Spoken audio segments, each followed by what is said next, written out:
ఒక కేవలం ముగ్గురి యొక్క కలయిక ఒక భేటీ పైన ఒక తీవ్రమైనటువంటి ఉత్కంఠ నెలకొంది. దాదాపుగా ఇండివిజువల్గా డొనాల్డ్ ట్రంప్ అటు జెలెన్స్కీతో పుతిన్తో మాట్లాడుకొచ్చారు.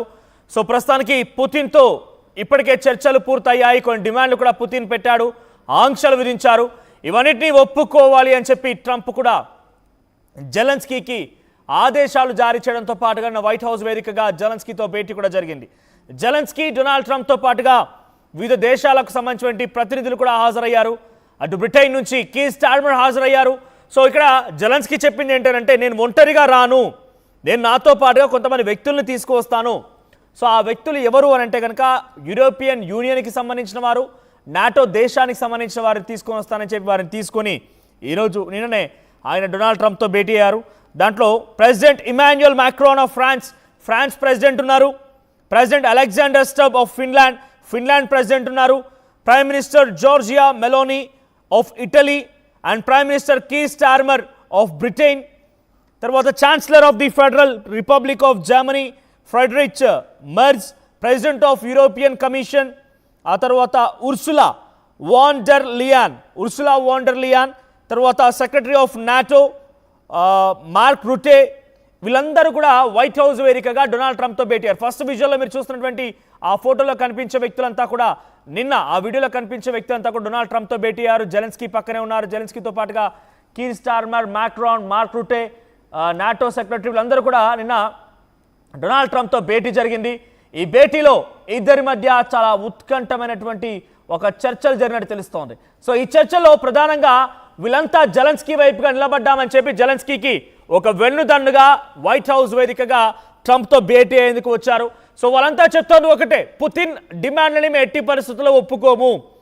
పుతిన్ అడిగినట్టుగా డ్రొంటెస్క్, ఆ తర్వాత జిపటోరియా, ల్యోంటెస్క్ అండ్ క్రూస్క్ ఈ ప్రాంతాలని ఇవ్వడం కుదరదు. తర్వాత క్రిమియా పైన కంప్లీట్ హక్కు వాళ్ళకు కల్పించడం కుదరదు.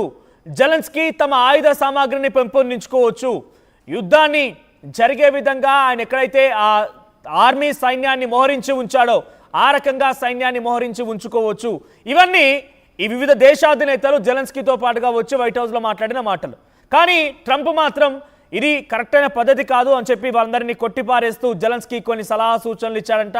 ఇక చివరిగా మిగిలింది జెలెన్స్కీ, ట్రంప్ అండ్ పుతిన్ భేటీయే. ఈ ముగ్గురు భేటీ చాలా ఉత్కంఠభరితంగా కొనసాగే అవకాశం ఉంది. సో ఈ ముగ్గురు భేటీ త్వరలోనే జరగబోతోంది అని కూడా ట్రంప్ ట్వీట్ చేశారు. సో ప్రస్తుతానికి ఈ విషయం పైన చాలా ఉత్కంఠ రేపుతోంది. యుద్ధం ముగిసినట్టేనా అనే రకంగా కొన్ని చర్చలు అయితే మొదలయ్యాయి. సో అనవసరంగా నాటో అండ్ యూరోపియన్ యూనియన్స్ వచ్చి ఉక్రెయిన్ని మరింతగా రెచ్చగొట్టి ఉక్రెయిన్కి లేనటువంటి ఒక వెన్నుదన్నుని, అసలు ఎట్టి పరిస్థితుల్లో సాధ్యం కానటువంటి ఒక వెన్నుదన్నుని కల్పించి కావాలని యుద్ధానికి దిగాలని ఒక ప్రోద్బలం చేస్తున్నట్టుగా కనబడుతోంది. సో యుద్ధం ముగించడానికి ముందుకు రావాలంటూ ట్రంప్ ఆఫర్ చేస్తే జెలెన్స్కీతో పాటు వీరంతా అక్కడికి చేరుకున్నారు. సో 3.5 ఏళ్ల యుద్ధం వల్ల ప్రపంచం అలసిపోయింది. ఉక్రెయిన్, రష్యా, అమెరికా మధ్య త్రైపాక్షిక సమావేశం ఏర్పాటు చేస్తాను, మన ముగ్గురం కూర్చొని మాట్లాడుకుందాం, త్వరలోనే పుతిన్ను కూడా మరోసారి పిలిచి రమ్మంటానని చెప్పి ఆయన చెప్పుకొచ్చారట. మేము యుద్ధం ఆగిపోవాలని కోరుకుంటున్నామని జెలెన్స్కీ కూడా అన్నారట. సో యుద్ధం వల్ల మా దేశ ప్రజలు ఇబ్బంది పడుతున్నారని చెప్పి జెలెన్స్కీ అంటే, పుతిన్ పెట్టిన డిమాండ్లు ఎట్టి పరిస్థితుల్లో ఒప్పుకోమని చెప్పి జెలెన్స్కీ మాట్లాడుకొచ్చారట. ముందుగా ట్రంప్ పుతిన్ పెట్టిన డిమాండ్లు ఏంటో అని కూడా ఆయన జెలెన్స్కీ ముందు ఉంచినట్టు తెలుస్తోంది. ఒకసారి నిన్న వైట్ హౌస్ వేదికగా భేటీ సమయంలో వారంతా కూడా ఒకే వేదికపై నిల్చొని వారంతా మాట్లాడడం, లేకపోతే అక్కడ మీడియాని అడ్రస్ చేయడం చేస్తున్నారు. వాళ్ళు ఏం చెప్పారో చూద్దాం. Keeping in Ukraine since your first day in the administration. What would you say to the Ukrainian people right now who are suffering under the Russian attacks and hoping that the American people will stand with them? Well, I know Ukrainian people. I've known many over the years. They're great people. They're smart. They're energetic. They love their country. I mean, they love their country, and we want to get this war ended. That's all I can do. I love the Ukrainian people, but I love all people. I love the Russian people. I love them all. I want to get the war stopped. Very important. Mr. President, was there any aspect of your discussion with Vladimir Putin that left you disappointed? Look, we just spoke to, I was just telling the President, I just spoke to President Putin indirectly, and we're going to have a phone call right after these meetings today. and we may or may not have a trilat. If we don't have a trilat, well, thank you very much. It's a great honor to have you here. Special place. White House is special no matter where you're from. Represents so much, and it really is beautiful. And thank you for all of the wonderful things that took place today. We've had a very successful day thus far. And important discussions as we work to end the killing and stop the war in Ukraine. We're all working for the same goal. Very simple goal. We want to stop the killing, get this settled.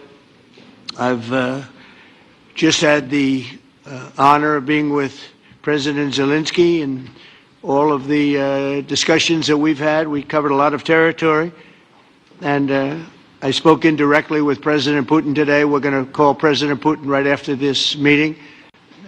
I'm sure we're going to have a solid meeting, good meeting, maybe a great meeting, and we're going to try and work out a trilat after that and see if we can get it finished, put this to sleep, because this is not since the Second World War has there been anything like this. Well, thank you very much. Right. So ప్రస్తుతానికి Trump చెప్తున్న మాట ఇది, వాళ్ళ దేశం పైన ఆ దేశస్తులకి ప్రేమ ఉండాలి. వారి దేశాన్ని ప్రేమించినట్టయితే వారి దేశంలో ఇటువంటి అలజడి జరగకుండా వాళ్ళే చూసుకుంటారు. ఇప్పటికే పుతిన్తో మాట్లాడాను, జెలెన్స్కీతో కూడా మాట్లాడుకొచ్చాను. చివరిగా మిగిలింది మా త్రైపాక్షిక సమావేశమే. అంటే 3 దేశాలు అధినేతలు కలిసి ఒక భేటీలో పాల్గొంటారు. ఆ తర్వాత ఇది అంశానికి ఒక కొలికి వచ్చే అవకాశం అని చెప్పి డొనాల్డ్ ట్రంప్ అంటున్నారు. సో డొనాల్డ్ ట్రంప్ ఒక ట్వీట్ కూడా చేశారు. ట్వీట్ ఏంటో చూద్దాం. సో డొనాల్డ్ ట్రంప్ చేసినటువంటి ఆ ట్వీట్ చూస్తే చాలా క్లియర్గా తనతో పాటుగా ఎవరెవరు ఆ సమావేశంలో పాల్గొన్నారని చెప్పి ఆయన ట్వీట్ చేశారు. సో ఆ సమావేశంలో పాల్గొన్న వ్యక్తులు ఎవరు అని చెప్పి ఆ ట్వీట్ని మనం ఆర్టీవీ స్క్రీన్పై చూస్తూ ఉన్నాము. సో ట్వీట్లో ఎవరెవరు పాల్గొన్నారని చెప్తూనే ఆయన ఏమంటున్నారంటే ఇక్కడ ఐ కాల్డ్ ప్రెసిడెంట్ పుతిన్, మళ్ళీ ఆయన ప్రెసిడెంట్ పుతిన్కి కాల్ చేశారంట. సో పుతిన్తో మాట్లాడిన ఈ సందర్భంగా during the meeting was discuss security guarantees for ఉక్రెయిన్కి రక్షణ కల్పిస్తామని రకంగా ఒక గ్యారంటీని ఇచ్చాము. which guarantees would be provided by various European countries. ఇవన్నిటినీ కూడా అటు యూరోపియన్ కంట్రీస్ బాధ్యత తీసుకుంటాయి. With a coordination with the United States of America యొక్క కోఆర్డినేషన్తో కలిపి వారి బాధ్యతను తీసుకుంటారని చెప్పాయి. So everyone is very happy about the possibility of peace for Russia or Ukraine. So at the conclusion of the meeting I called president పుతిన్కి కూడా నేను కంక్లూజన్ టైంలో కాల్ చేశాను. And began the arrangements for a meeting at a location to be determined between President Putin and President Zelensky. After the meeting takes place, we will have a trilat, which would be the 2 presidents plus myself again. This was a very good early step for a war that has begun on almost 4 years. 4 ఏళ్ల తర్వాత ఇదొక మంచి నిర్ణయం. 3 దేశాలు కలిపేటువంటి అధినేతలందరినీ కూడా కూర్చోబెట్టి నేను మాట్లాడి యుద్ధాన్ని ముగించుతానని చెప్పడం ఒక గొప్ప నిర్ణయం అంటూ ఆయన ట్వీట్ చేశారు. So Vice President J.D. Vance, Secretary of State Marco Rubio, and Special Envoy Steve Witkoff and are coordinating with Russia and Ukraine. Thank you for attention to this matter. వీరంతా కలిసి మళ్ళీ రష్యా ఉక్రెయిన్ మీటింగ్ కోసం మళ్ళీ ఏర్పాట్లు చేస్తున్నారు. So Russia Ukraine మీటింగ్లో నేను కూడా పాల్గొంటాను. 3 దేశాలకు సంబంధించి ఆ యుద్ధాన్ని ముగించేలా నేను ప్రయత్నం చేస్తాను అని చెప్పి డొనాల్డ్ ట్రంప్ మాట్లాడుకొచ్చారు. ఆ ట్వీట్ కూడా చేశారు. సో ప్రస్తుతానికి ఎటు చూసినా కూడా రష్యా ఉక్రెయిన్ యుద్ధం ఆగుతుందా అని అంటే ఇప్పుడైతే కొంత ఆశలు చిగురించాయని చెప్పాలి. మరి 4 ఏళ్ల నిర్విరామమైనటువంటి యుద్ధానికి ట్రంప్ ముగింపు పలుకుతారా, ట్రంప్ గుడ్ బై చెప్తారా చూడాల్సిన అవసరం అయితే ఉంది. ఒకసారి డొనాల్డ్ ట్రంప్ ఏం మాట్లాడారో చూద్దాం.